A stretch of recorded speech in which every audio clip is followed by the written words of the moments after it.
Talambuhay bilang 27. Ayaw maglakad ni Bell. Ginarga siya ng driver namin at nang iabot ko ang nasabing tsokolate, kinain niya lahat.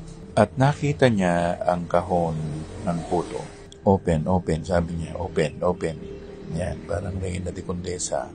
Binuksan ko at sinubukan ko siya. Ayaw naman pala niya. Kaya ang nasabing puto ay napapunta kina Daisy, biyanan ni Shelo.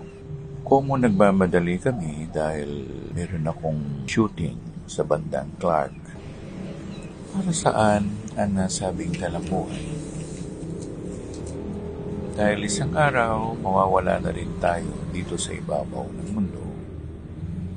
Maiiwan na lamang ating mga alaala na nagdaan. Mga alaalang magandang sariwain. May mga alaala talagang sinadyang pinapaalam sa atin upang magbigay ito ng leksyon sa ating kapwa-tao.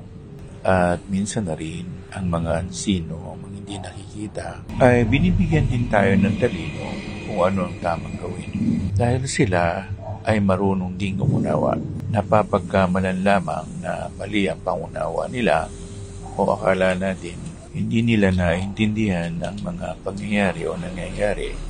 Pero ang mga ito ay tumitimo sa kanilang mga isipan, sa kanilang mga damdamin. At kung ano ang karanasan natin, mayroon rin sila.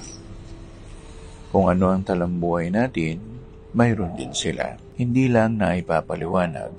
Dahil sa pagkaalala ko nung ako ay maligaw doon sa Rolling Road, sa Barangay Obrero, sinabihan ako ng matandang jellyfish na hindi kami ang dapat puntiryahin ninyo, kundi mga demonyo sa baba ng sapa.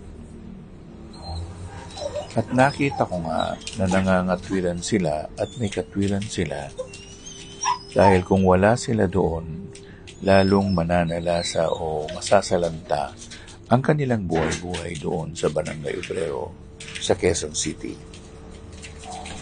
Sana maunawaan natin ang kanilang lingwahe para mabigyan natin tugon, lunas ang ating mga problema sa buhay-buhay natin.